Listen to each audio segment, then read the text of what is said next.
billionaire's empire paused for one hospital call. Not a deal, but a pediatric ER. Sir, you are the only emergency contact for your maid's daughter. At 10:30 p.m., a phone call shatters the silence of a billionaire's penthouse. On the line is a nurse from the pediatric ER. A 9-year-old girl, Sophie Miller, is in critical condition. Her mother, Susan, is nowhere to be found. The hospital has one lead, an old emergency card found in the girl's backpack. The only contact listed? Alexander Grayson.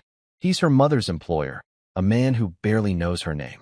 While he runs an empire, his maid has been fighting a desperate, hidden battle, one that led to her arrest and her daughter's collapse. He's the only one who can help. But why him? And before I forget, where are you tuning in from today? Leave a comment below. Now settle in. I hope you enjoy this story. Alexander Grayson's life was measured in seconds, and he was losing them. The city glittered below his office, a carpet of cold diamonds. But he saw only the reflection of the man in the glass, tired, impatient, and trapped. The pen in Alexander Grayson's hand stopped moving. It was 10:30 p.m. The only sound in the penthouse office was the faint hum of the air system. His desk, a massive piece of dark mahogany, was a fortress. On it sat reports detailing a shipping logistics deal worth $500 million. Alexander leaned back, rubbing the bridge of his nose. He hated logistics. They were messy, full of human error. He preferred the clean finality of numbers on a balance sheet. His eyes drifted to the wall. It was not a wall of art, but a wall of history, a shrine. In the center, a black and white photograph dominated the room. General William Stonewall Grayson, his grandfather. The photo showed him standing in the mud of a foreign battlefield, straight-backed, decorated, and staring down the camera with an iron will. Alexander Grayson had inherited the general's fortune. He had inherited his sharp blue eyes. But he feared he had inherited none of the man's strength. He had spent his life trying to prove otherwise, building Grayson Holdings into a global power. He built with steel and concrete, not with courage and men. A phone buzzed. Not his private line, not his secure line. It was the main line to the penthouse, an old number he kept for household staff and deliveries. He frowned. He employed a full-time residence manager, Mrs. Finch, to handle such things. She should be filtering calls. It buzzed again, insistent. Annoyed, Alexander jabbed the speaker button. This is Grayson. His voice was sharp. A pause. Mr. Alexander Grayson? The voice was female, hurried, and crackling with static. I just said that. Who is this? Sir, my name is Nurse Davis. I'm calling from City Central Hospital, from the Pediatric Emergency Department. Alexander's irritation turned to confusion. Pediatric? You have the wrong number. He started to press the button to disconnect. Wait. Sir, please, the nurse said, her voice rising. Are you Alexander Grayson of Grayson Holdings? He paused. Yes. I'm calling about a patient, a 9-year-old girl. Her name is Sophie Miller. The name meant nothing. I don't know anyone by that name. You've made a mistake. Mr. Grayson, please listen, the nurse said, her professionalism strained. Sophie was brought in 30 minutes ago. She's in critical condition. We are trying to find her mother, Susan Miller. Susan Miller. Alexander's mind flashed on an image. A quiet woman in a simple gray uniform. She was the one who cleaned this very office. She was efficient, silent, and invisible. She came in the mornings, finished before he arrived, and was gone. He sometimes passed her in the long marble hallway of his penthouse. A polite Mr. Grayson. A quick nod from him. Nothing more. She's your maid? Alexander said flatly. Yes, sir. The nurse replied, clearly relieved. We found a card in the girl's backpack. It was an old in case of emergency card from her school. It listed her mother, Susan, and on the back, under other contact, she wrote your name. Just Alexander Grayson and this phone number. Alexander stood up. The massive office suddenly felt cold. That's impossible, he said. Sir, it's the only number we have. We cannot reach the mother. Her phone goes straight to voicemail. The neighbor who called 911 didn't know where she was. The nurse took a shaky breath. Mr. Grayson, your name is the only name on this card. You are her only emergency contact. A deep, unfamiliar silence filled the room. The billion-dollar logistics report seemed ridiculous. His grandfather's stern gaze felt heavier, like an accusation. Why him? A man she barely knew. A man who paid her salary through 3 layers of household management. What is wrong with the child? He asked. His voice had changed. The impatience was gone. She's not breathing well, sir. She has a history of severe asthma, according to the neighbor. But she's not responding as she should. She's very small, sir. And she's not waking up. And the mother is missing. It was a statement, not a question. We cannot find her, Nurse Davis confirmed. Sir, I know this is a strange request, but the doctors need to speak with someone. We need information. We may need consent for more aggressive treatment. And this little girl is all alone. Alexander looked at his grandfather's picture. The general had a motto, carved into the base of his statue in the lobby downstairs. Duty is the blood of honor.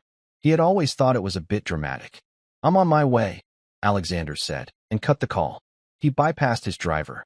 He grabbed his keys and his wallet, leaving the billion-dollar deal unsigned on the desk. He walked out of the office, his footsteps echoing in the empty penthouse. He felt the general's eyes on his back the entire way. The drive to City Central Hospital was 20 minutes. Alexander did it in 10. He left his black Bentley at the curb by the ambulance bay, ignoring the shouts of a security guard. The emergency room was a world he had only seen in movies. It was loud. It smelled of antiseptic, burnt coffee, and fear. People were weeping on plastic chairs. Others stared blankly at a television screen.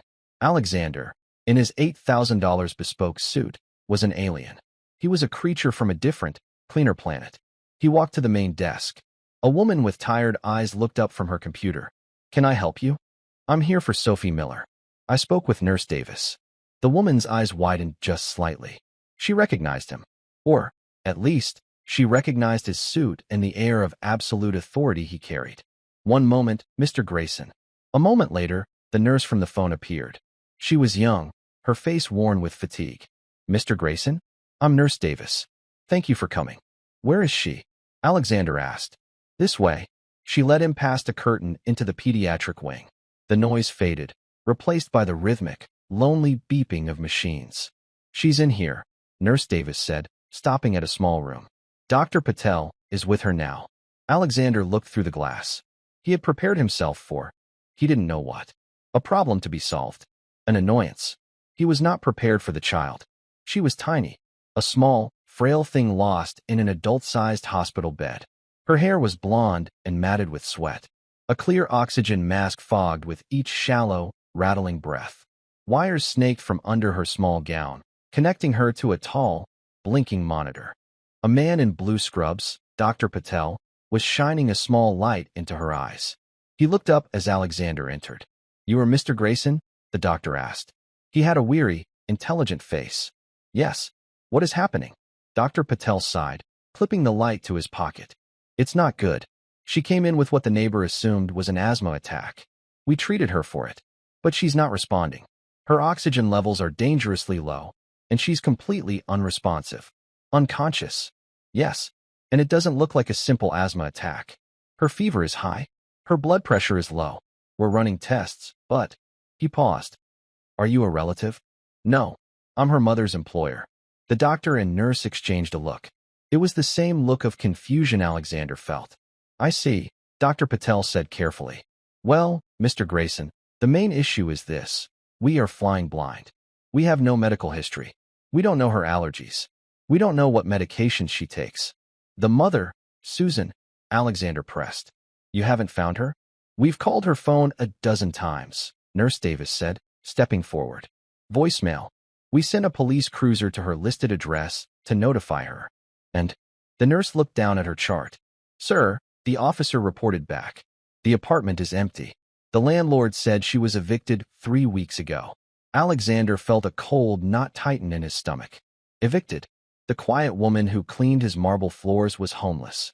And no one has seen her or the girl since, Nurse Davis added. That's not right, Alexander said, thinking. The neighbor called 911. Where did the neighbor call from? A different apartment. A few blocks away, Dr. Patel said. The neighbor, a Mrs. Romano, said Susan Miller sometimes paid her to watch Sophie. But tonight, Susan was late. Hours late. When Mrs. Romano went to check on Sophie at the place they were staying, she heard the girl coughing. She found her on the floor, struggling to breathe. Where was Susan? The neighbor didn't know. She just said Susan had been acting strange. Desperate. She said Susan often left the girl alone. A dark, cold anger rose in Alexander. He was a man who valued logic and responsibility above all. Leaving a sick child alone was an unforgivable failure. So we have a missing mother, Alexander said, his voice hardening. A sick child, and no answers. That's the sum of it, Dr. Patel agreed. And I need to be frank, Mr. Grayson. I suspect a severe, underlying infection. Maybe pneumonia. But her blood work, it's strange. Her white blood cell count is practically zero. It's as if her body isn't fighting at all. He looked at Sophie, so small in the bed. We need to do more, Dr. Patel continued. A spinal tap. A bone marrow aspiration. We need to find out what's suppressing her immune system. But those are invasive procedures. They require parental consent. Without it, our hands are tied unless she deteriorates further. And by then, Alexander finished. It could be too late. Yes. Alexander turned and walked out of the room, into the hallway. He pulled his phone from his pocket. He did not call his lawyers. He did not call his COO. He called the one man who could solve impossible, messy problems. The phone rang once. Yes, sir. Frank, Alexander said to his head of security. I have a situation. I need you to find someone. A woman. Her name is Susan Miller. She's the mother of a 9-year-old girl named Sophie. The housekeeper, sir? Frank's voice was steady. He knew everything. The same. She's missing. Her daughter is in City Central Hospital, pediatric ICU. Susan was evicted 3 weeks ago. I need to know where she is. I need to know why she isn't here. I'm on it, Frank said. One more thing. I need her personnel file. Now, I want to know everything. Her previous addresses, her references, any family she listed. Anything. Understood. I'll call you back. Alexander hung up. He leaned against the sterile, pale green wall. The hospital hummed around him. He ignored the dozen notifications on his phone about the logistics deal. They seemed to be from another life. He looked back through the glass at the little girl. He saw the blonde hair. He suddenly, vividly, remembered Susan Miller. He had passed her just 2 days ago. She had looked tired, thinner. She had kept her head down. He had walked right past her, his mind on interest rates. He had built an empire of steel and glass, but he had never truly seen the person who polished it. An hour passed. It felt like a year. Alexander sat in a plastic chair built for someone half his size. He had not moved. He had fielded 2 calls from his COO, Robert, telling him the logistics partners were getting nervous. Alexander told him to make them wait. His phone buzzed with an unfamiliar number. He snatched it up. Frank. Yes, sir. I have the file. And I have a situation. What do you mean? The personnel file is thin, Frank said. Susan Miller. Hired 2 years ago. Part-time. Cleared a basic background check. No family listed. No husband. The address she gave us is the one she was evicted from. That's it. Nothing. Not quite, sir. She listed one reference. A parish priest in the Bronx. I called him. The priest said Susan is a widow. Her husband was a Marine. Died in service 8 years ago. A veteran. Alexander felt a cold prickle. His grandfather's legacy was built on the backs of men like that. Sir, Frank continued, his voice tight. That's not the situation. I've been making calls. Checking local precincts, shelters. And I found her, Mr. Grayson. Where is she? Is she coming here? There was a heavy pause. She can't, sir, Frank said. She was arrested 2 nights ago. Alexander stood up. Arrested? For what? Petty theft, sir. Shoplifting. Frank's voice was grim. She was caught stealing food and a box of syringes. The anger returned, sharp and clear. Stealing. Syringes. While her daughter was. But that's not the worst of it, sir, Frank said, cutting off Alexander's dark thoughts. I spoke to the desk sergeant at the 40th precinct. Susan Miller has been in a holding cell for 48 hours. She hasn't been processed because the system is backed up. Get her out, Alexander ordered. I'm trying, sir. But she used her one phone call when she was arrested. The sergeant said she was hysterical, crying about her daughter. She kept giving them one name to call. Your name. Alexander froze. The officers, Frank said, thought she was delusional. A homeless woman shoplifter claiming to know Alexander Grayson. They dismissed it. They never made the call. Alexander looked through the glass at the tiny, pale girl fighting for her life. Her mother had been trying to reach him, the only person she believed could help, and he had been sitting in his glass tower, annoyed that his household phone was ringing. Mr. Grayson? Dr. Patel's voice broke his trance. Alexander turned. The doctor was holding a printout. His face was grave. We got the first labs back, Dr. Patel said. This is not asthma. This is not pneumonia. Mr. Grayson, this child has almost no immune system. The markers, they are consistent with a very rare, very aggressive genetic disorder. Something called SCID. Severe combined immunodeficiency. What does that mean? It means, the doctor said, that a common cold could kill her. And right now, she has a massive infection that her body cannot fight. He looked Alexander in the eye. If we don't find her mother, if we don't get a history and consent for treatment, Sophie Miller will not survive the night. Alexander Grayson looked from the doctor's grim face to the small, pale child in the bed. The rhythmic beep of the heart monitor was the only sound. It was a clock, counting down. Do it, Alexander said. Dr. Patel blinked. Mr. Grayson, I just explained. I need parental consent. Legally, I cannot perform a spinal tap on a minor without her guardian. And I told you her mother is in a holding cell, Alexander said, his voice dropping to a low, cold command. She is unavailable. I am here. I am the only one here. You will do the test you need to do to save this child's life. Grayson Holdings will assume all legal and financial liability. Do you understand me? Dr. Patel was stunned. He had never seen this man before, but he recognized the power. It was not a request. It was a change in the laws of physics. My legal team will have a document here in 10 minutes, Alexander continued, already dialing his phone. It will indemnify this hospital, and you personally, against any lawsuit. Now, please, go to work. Dr. Patel simply nodded. He turned to Nurse Davis. Let's prep her. Get the kit. Now. As the medical team sprang into action, Alexander turned back to his phone. He was not calling his lawyers yet. He was calling Frank. Frank, tell me you have her. Sir, it's a mess, Frank's voice crackled. The 40th precinct is a zoo. She's in the system, but they can't find her paperwork to process her out. They're telling me it could be morning. Morning is too late, Alexander said, walking briskly down the hall. The girl is dying, Frank. I need her mother now. I understand, sir. But this is the city. Bureaucracy. Frank, Alexander cut him off. He stopped at a window overlooking a dark courtyard. Do you remember the harbor deal in '09? When the union boss locked our new crane on the dock? Yes, sir. I remember. What did I tell you to do? You told me to get the crane, sir, Frank replied, a new understanding in his voice. This is the same, Frank. Get the mother. I don't care about the system. I don't care about the paperwork. Call the commissioner. Call the mayor. Tell them Alexander Grayson is at City Central Hospital, cleaning up a mess their officers made. Tell them they have 10 minutes to release Susan Miller to my custody, or Grayson Holdings will file a billion-dollar lawsuit against the city for wrongful arrest, police negligence, and the endangerment of a minor. Am I clear? Yes, Mr. Grayson. 10 minutes. The line clicked dead. Alexander stood alone in the hallway. The adrenaline faded, replaced by something heavy and unfamiliar. He had just used his power like a club. He did it all the time in business. But this felt different. It felt raw. He walked back to the room. The medical team was working around Sophie. He stood in the doorway, an intruder in their sterile world. Mr. Grayson? It was Nurse Davis. She was holding a small, faded pink backpack. We found this with her. I thought you might want to see it. She handed it to him. It was cheap. The zipper was broken. He took it, feeling clumsy. It was impossibly light. He opened the main pocket. Inside, there was no technology. No phone, no tablet. There was a single coloring book, mostly full. A plastic bag with 3 crayons.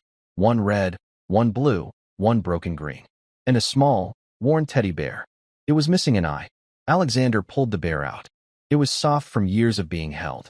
He thought of his own childhood. It was a world of tutors, nannies, and boarding schools. He had horses, but no pets. He had possessions, but he could not remember a single toy he had loved. He felt a sudden, sharp pang of something. Pity. No, it was deeper. It was shame. He had passed this child's mother in his marble hallway. He had seen her, but he had not seen her. To him, she was a function, a line item in his household budget. And to her, he was what? A lifeline. The only name she put on an emergency card. Why? He sat in the hard plastic chair, the small bear in his large hand. He looked at Sophie. Her blonde hair was damp on the pillow. She looked nothing like him. Nothing like anyone he knew. She was just a child, and she was alone. His phone buzzed. It was Frank. "She's out, sir." Alexander stood, relief washing over him. "Where is she?" "In the car with me. We're 5 minutes from the hospital." "But, sir, you need to know about the syringes." Alexander's stomach tightened again. "Go on." "I got into her property bag at the precinct. They were still in there. They weren't what you think." "What were they?" "They're for a drug called Gamma-Norm," Frank said, his voice strained, as if he were reading it. "It's an immunoglobulin. It's used to treat. Well, it's used to treat people with no immune system." Alexander looked through the glass at Sophie. "At Dr. Patel." "She wasn't buying illegal drugs, sir," Frank said quietly. "She was buying life-saving medicine." The box was empty. The arresting officer said she was crying, telling him she needed a refill. They thought she was a junkie. "Where did she get it?" "That's not over the counter." "It's not." "I made one more call," Frank said.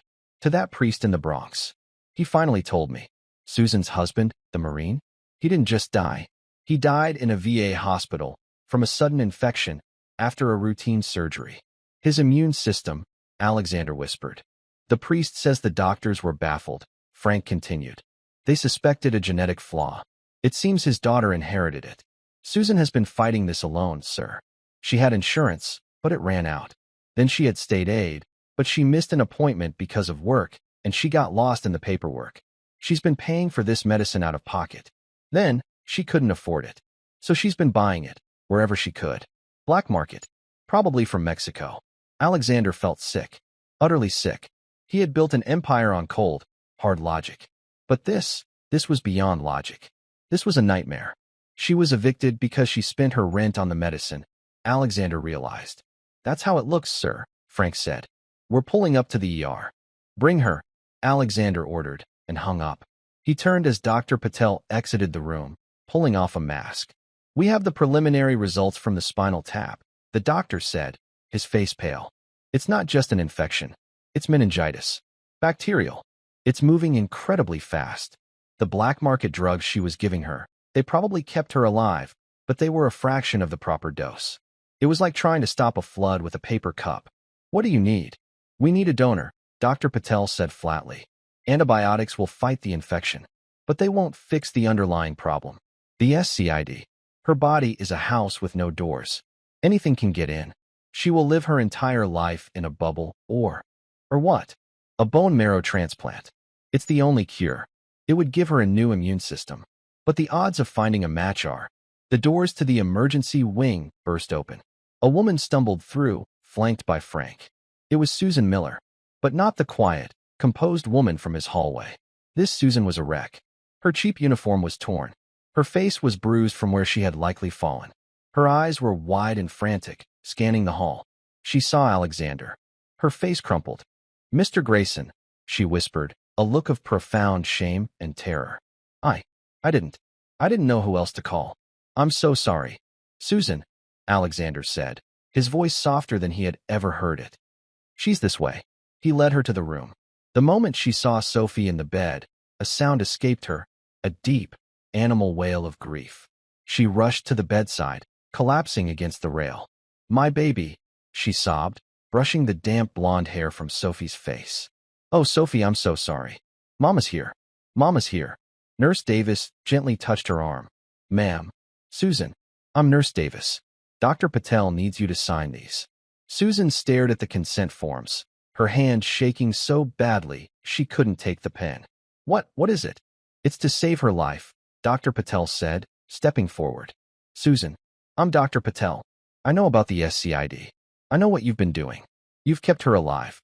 Now, I need you to let me take over." Susan nodded, tears streaming down her face.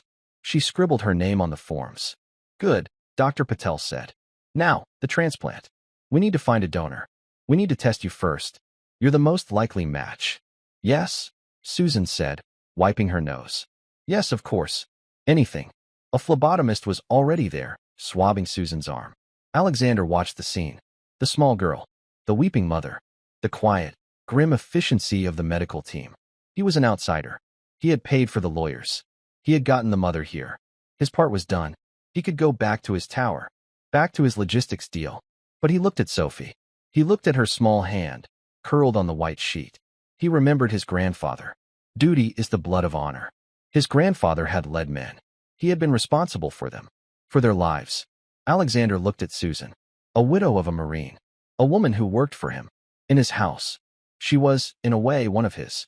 He stepped forward. The doctor, the nurse, and Susan all looked at him. "What about me?"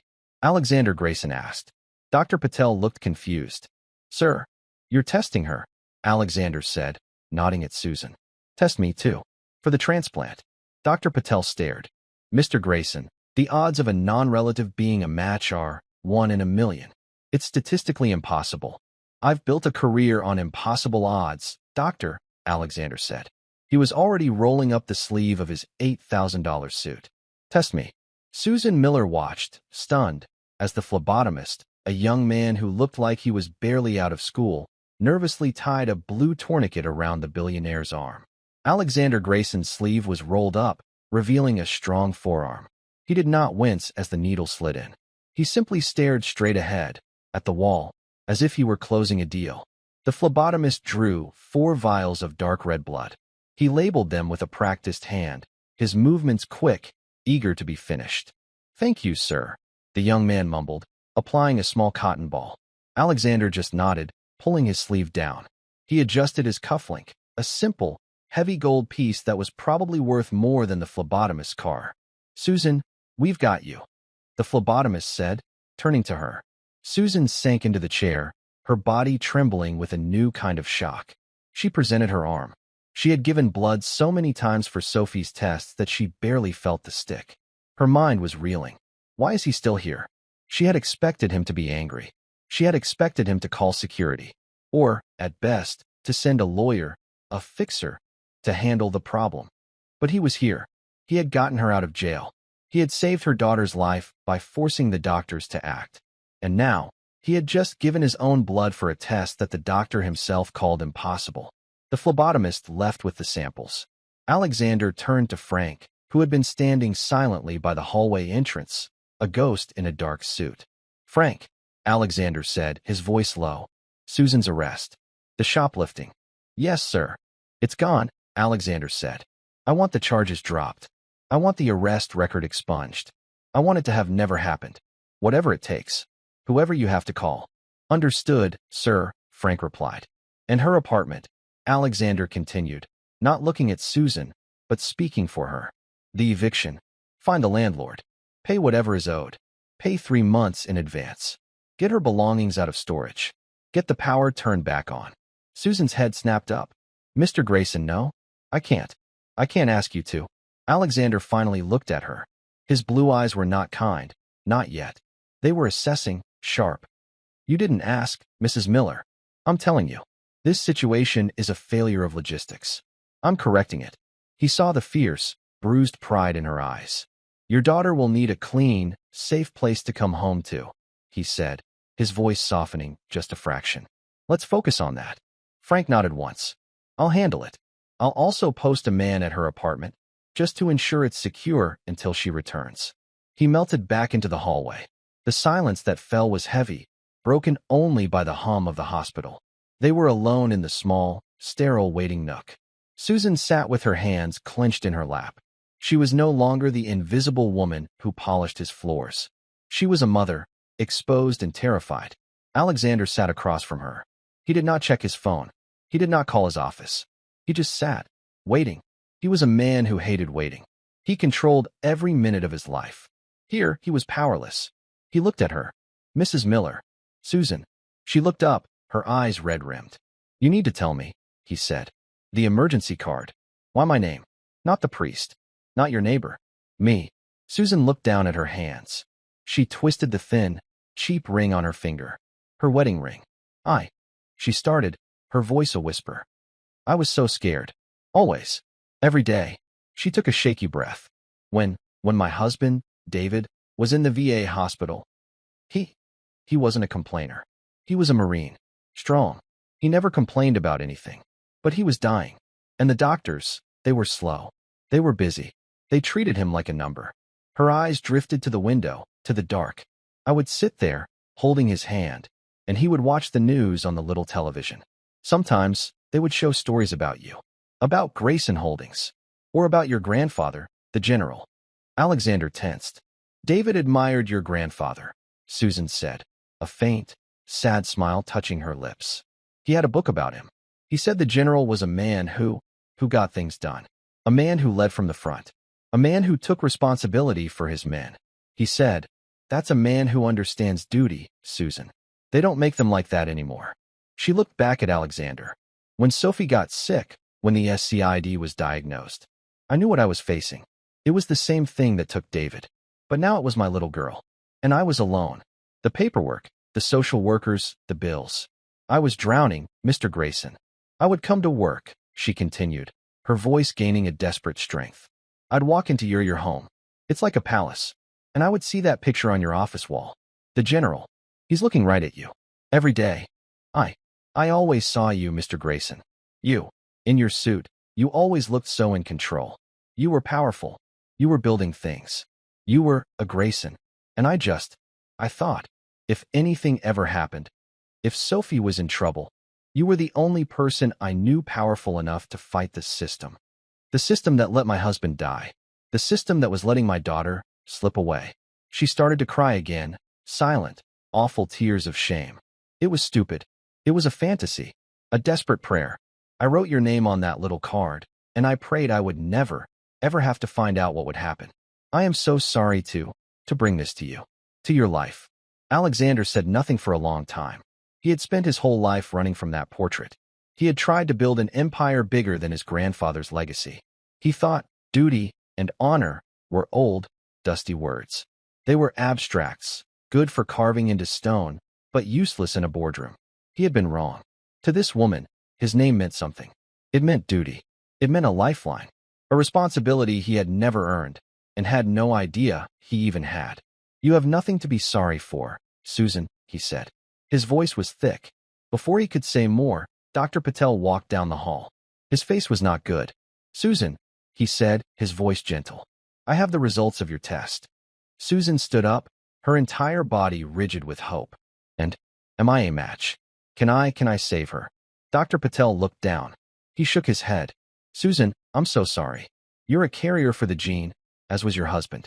But as a donor, you're not a match. Not even close.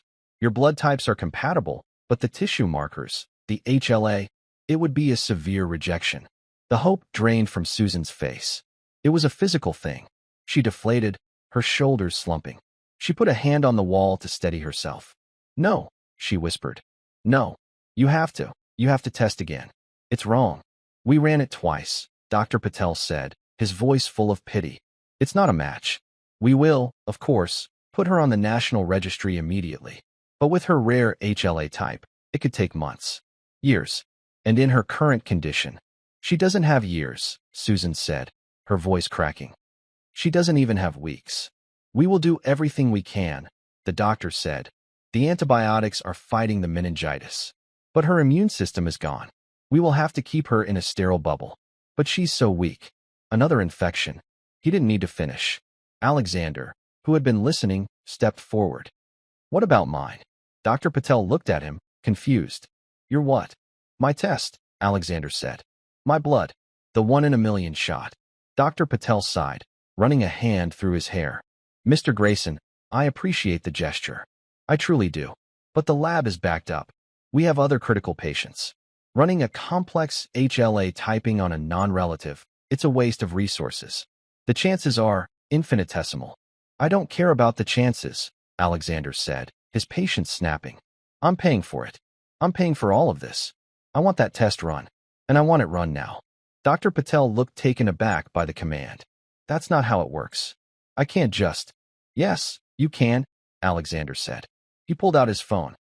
Or I can call the hospital administrator, who I believe is a man named Stephen Joyce. I sit on the board of his son's university. I am sure he would be fascinated to hear that his doctors are refusing to run a test. On my personal request. It was blunt. It was ugly. It was the full, crushing weight of his power. Dr. Patel looked at Susan's devastated face. He looked at the billionaire who was, impossibly, still here. I'll see what I can do, he said. I'll try to get it expedited. Don't try, doctor, Alexander said, his voice quiet and cold. Do it. The doctor nodded and walked away. Alexander and Susan were left alone again in the hallway. The clock on the wall showed 3 a.m. The city was asleep. The logistics deal was probably dead. Alexander didn't care. He looked at Susan, who was staring blankly at the floor, lost in her own private hell. He did the only thing he could think to do. He sat down, and he waited with her. The minutes stretched into an hour, then 2. The 3 a.m. quiet of the hospital deepened. It became the 4 a.m. stillness, a time when the world seemed to be holding its breath. Alexander Grayson did not move from the plastic chair. It was, by far, the most uncomfortable chair he had ever sat in. His back ached. His legs were stiff. He felt the grit of sleeplessness behind his eyes. He was a man who slept 4 hours a night in a custom-built bed, but this was different. This was exhaustion. This was waiting. Susan sat huddled, a thin hospital blanket wrapped around her shoulders. She had stopped crying. She was now in that numb, quiet place beyond tears. She stared at the closed door of Sophie's room. You should get coffee, she said, her voice raspy. She didn't look at him. I'm fine, Alexander replied. He said it could be hours. The test. He said it was a waste of time. She was just talking, filling the silence. He's right. It was kind of you to offer, Mr. Grayson. But it's impossible. Let's wait for the results, Alexander said. Susan finally turned to him. Her eyes were hollow. Why are you doing this? You got me out. You paid for. You saved her. You don't even know us. Alexander looked at her. He thought of her words. A man who got things done. A man who led from the front. Your husband was a Marine, Alexander said. It was not a question. Yes. 8 years, Susan whispered. He loved it. He believed in it. He believed in honor. My grandfather, Alexander said, the general. He lived by one word, duty. I spent my whole life hearing that word. I thought it meant winning, building, being the strongest. He looked down at his own hands. They were clean, manicured. They had never held a weapon. They had never known hardship. I think I was wrong, he said. I think duty just means staying. It means not turning away. He looked back at her. I'm staying. Susan held his gaze. For the first time, she saw the man behind the billion-dollar suit. She saw the fatigue in his eyes. She saw the iron will that his grandfather had passed down. She gave a single, slow nod, a gesture of understanding. And they went back to waiting. At 5:15 a.m., the hallway door swung open. Dr. Patel walked toward them. He was not walking. He was almost running. He was holding a single piece of paper. His face was pale, his eyes wide. He looked like a man who had seen a ghost. Susan leaped to her feet, the blanket falling to the floor. Doctor? What is it? Is she? She's the same, Dr. Patel said, breathless. The antibiotics are holding the meningitis, barely. But the test. Mr. Grayson's test. Alexander stood up slowly. You said it was impossible. Dr. Patel looked from Alexander to Susan and back to the paper in his shaking hand. I've been a transplant coordinator for 15 years. I have seen 1 in 100,000 matches. I've seen matches in different ethnic groups. I have never, ever seen this. What? Susan whispered, her hand over her mouth. Dr. Patel looked at Alexander. Mr. Grayson, you're not a 1 in a million match. You are a perfect match. 6 out of 6 HLA markers. Identical. The lab ran it 3 times because they thought their equipment was broken. The hallway was silent. It's... Dr. Patel struggled for the words. It's the kind of match we only see between full siblings. Or a parent and child. It is genetically perfect. Susan stared, her mind unable to process the words. But how? That's not possible. We need to start the procedure, Alexander said. His mind was racing, but his voice was calm. He was back in control. What's the next step? We need to prep you, Dr. Patel said, snapping back into medical mode. The donation, it's a procedure. We'll harvest the marrow from your hip. It requires anesthesia. I don't care. When? We can schedule it for. No, Alexander said. We do it now. Today. As soon as you can. Mr. Grayson, this is an operation, Dr. Patel insisted. And Sophie, she needs preparation. She needs a low dose of chemotherapy to wipe out her current, broken marrow, to make room for the new. The whole process takes days. Then start it, Alexander commanded. Start it right now. Of course, Dr. Patel said, still looking at Alexander with awe. We'll start her prep immediately, and we'll schedule you for the harvest tomorrow morning. He turned and hurried away, shouting for nurses. Susan was trembling, looking at Alexander as if he were an alien. A perfect match, she whispered. How? Alexander was quiet. His mind was a vault of information, connecting dots at lightning speed. A Marine, a widow, a man who idolized his grandfather. A perfect, impossible genetic match. Susan, he said, his voice very careful. Your husband, David. You said he was a Marine. What do you know about his father? Susan blinked, confused by the question. His father? Nothing. He never knew him. David's mother, she passed away a few years ago. She always said his father was a soldier, a hero, that he died in Vietnam before David was born. And David's mother? Where was she living when David was born? Alexander asked. I don't know. Somewhere down south, near a big army base. Fort Benning, I think. What? Alexander felt a cold, electric shock go up his spine. Fort Benning, 1968. His grandfather, General William Stonewall Grayson, had been stationed at Fort Benning for 2 years. Before his final tour, it was a piece of family history no one spoke of. The general had been separated from his wife during that time. A difficult patch, his father had called it. Mr. Grayson? Susan said. You're pale. What is it? Alexander looked at this woman. This quiet, brave woman who had been cleaning his floors. Susan, he said slowly. I don't think your husband, David. I don't think he was just a fan of my grandfather.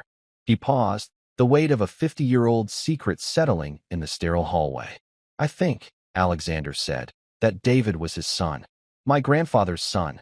Susan's eyes widened. What? No. That's crazy. It's the only thing that makes sense, Alexander said. If David was my grandfather's son, that would make him my uncle. My uncle I never knew. He looked toward Sophie's room. And that, he said, his voice thick with a profound, terrifying revelation, would make Sophie my cousin. She's my blood. She's a Grayson. Susan collapsed into the chair, the implications washing over her. Her husband, the son of the man he idolized. Her daughter, part of a dynasty. The card, the name, the phone call. It wasn't a fantasy. It wasn't a desperate prayer. It was destiny, an echo of blood calling to blood. My whole life, Susan whispered, we were alone. We had no one. And all this time, we had family. Alexander looked at his grandfather's picture in his mind. The iron-willed stare, the legend, the man who lived by the code of duty, and the man who had abandoned a son. Alexander had spent his life trying to outrun the general's shadow. Now, he was being given the chance to redeem it. He finally understood. The money, the power, the empire, it was all meaningless. It was tin. This was real.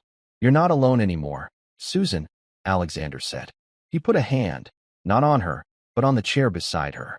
A simple gesture of presence. I'm here. He turned as Dr. Patel returned with the team. Mr. Grayson, the doctor said, we're ready to start Sophie's preparation. And we need to admit you. Get your own pre-op tests started. Alexander looked at Susan. She was watching him, her eyes filled with a fragile, newborn hope. He looked at the small, blonde-haired girl in the bed. His cousin. His family. He nodded at the doctor. Let's begin. He walked away from his billion-dollar deals, from his empty penthouse, from the cold reflection in the glass. He walked toward his sterile room, toward a painful procedure. For the first time in his entire life, Alexander Grayson felt like he was finally living up to his name. The general's portrait on the wall no longer felt like an accusation. It felt like a guide. Duty, he thought, wasn't about the past. It was about what you did, right now. He walked into the room, ready to save his family. Alexander Grayson had never been a patient. He had never worn a thin, paper-like gown. He had never had a plastic bracelet snapped around his wrist, bearing his own name. His life was spent in boardrooms and penthouses, environments he could command. A hospital room, even a private one, was a box. It was a place of surrender. Frank had arrived at dawn. He stood in the doorway of Alexander's room, holding a tablet. He looked, as always, unflappable. Sir, Frank said, his voice low. The partners from the logistics deal. They are unhappy. They have been at the hotel for 24 hours. They are threatening to walk. Alexander was staring out the window. The sun was just beginning to turn the gray sky to a pale, bruised purple. He had not slept. Let them walk, Alexander said. Frank's eyebrow twitched. It was the only sign of surprise he ever showed. Sir, this is the deal you've been working on for 6 months. It's $500 million. It's paper, Frank, Alexander said, turning. It's just numbers. It's not real. He pointed down the hall, in the direction of the pediatric ICU. That is real.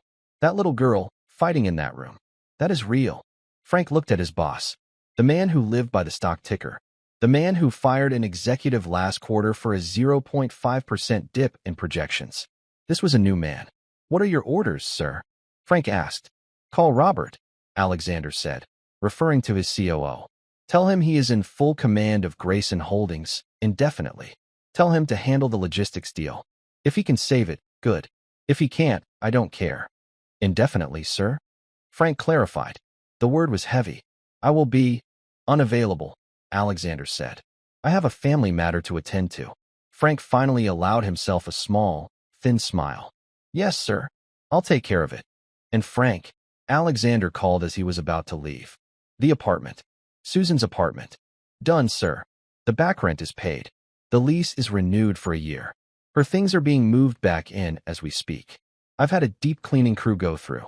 And I took the liberty of stocking the pantry. And the fridge. Alexander nodded. Good.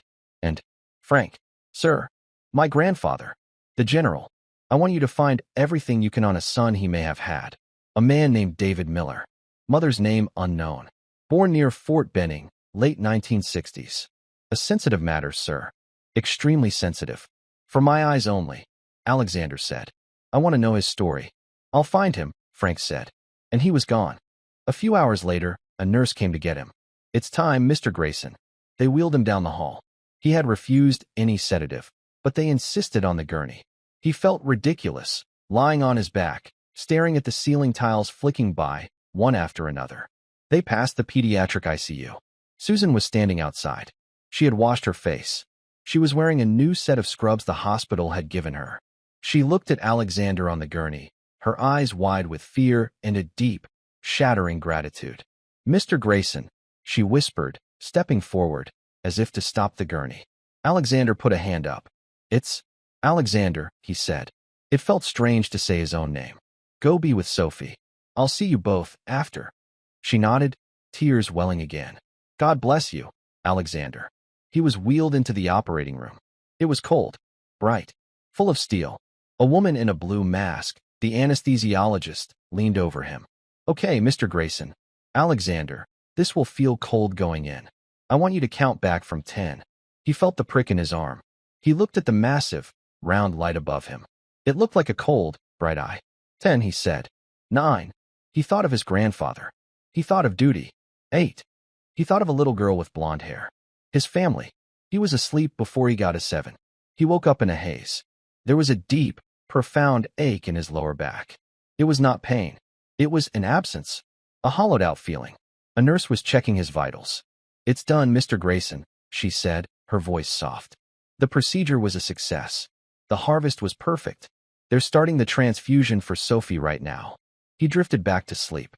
Down the hall, in the PICU, a small bag of dark red, viscous liquid hung from an four-pole. It was not blood. It was marrow. It was life. A tube ran from the bag into a central line in Sophie's small chest. Susan Miller stood by the bed, her hand on her daughter's foot. She watched the slow, steady drip. Drip. Drip. Each drop was a miracle. Each drop was a future her daughter was never supposed to have. Dr. Patel stood in the doorway, watching. It's in her, Susan whispered. It's really happening. Yes, Dr. Patel said. Now the hard part begins. We wait. We see if the new cells, her cousin's cells, take root. We see if her body accepts them. It will be a long few weeks. She'll fight, Susan said, her voice fierce. She's her father's daughter. She looked at Dr. Patel. And her uncles, too, I suppose. Dr. Patel nodded. She has a good team. And now, she has a chance. A real one. The next few days were a blur for Alexander. He was a terrible patient. He hated the bed. He hated the food. He hated the weakness he felt. The ache in his hip was a constant reminder of what he had done. On the third day, he broke protocol. Against his nurse's orders, he got out of bed. He put on the clothes Frank had brought him, a simple pair of gray slacks and a black cashmere sweater. He felt human again. He walked, slowly, stiffly, down the hall to the pediatric ICU. Sophie was in a different room now, a sterile bubble room. He had to look through a thick glass window. She was awake. She was pale. Her blonde hair was thin, but her eyes were open. They were a bright, piercing blue. Grayson eyes. Susan was inside, gowned and masked.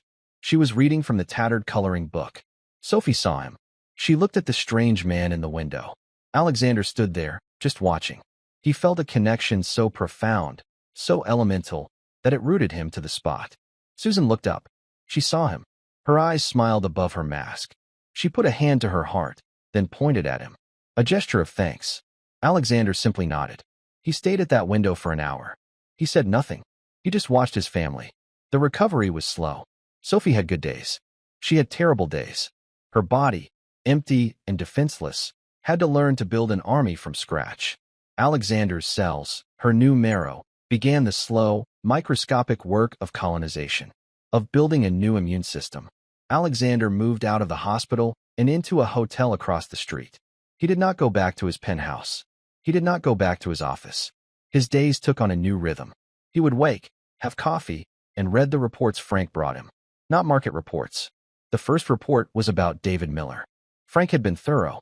A birth certificate from Georgia. A mother, a waitress, who died of pneumonia. And a father, listed as unknown. But Frank had found a letter. A small, water-damaged letter from the waitress to a friend, speaking of a charming, powerful general who had a sad wife, and who had broken her heart. It was not proof, but it was enough. Alexander had the letter sealed and put in his private vault. The second report was on Susan's finances. She had nothing. She was tens of thousands of dollars in medical debt. Alexander made a call. He set up a trust. He called it the Sophie Miller Foundation. He funded it with $50 million.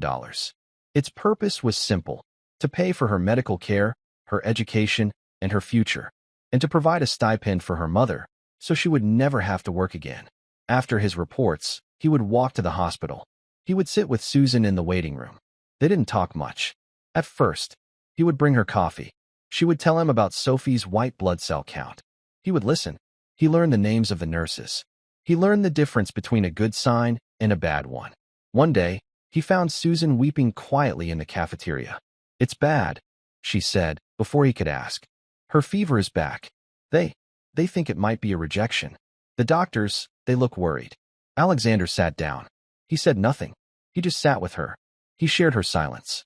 "What if it was all for nothing?" she whispered. "What if I lose her anyway?" "You won't," Alexander said. His voice was a rock. "You don't know that," Susan cried.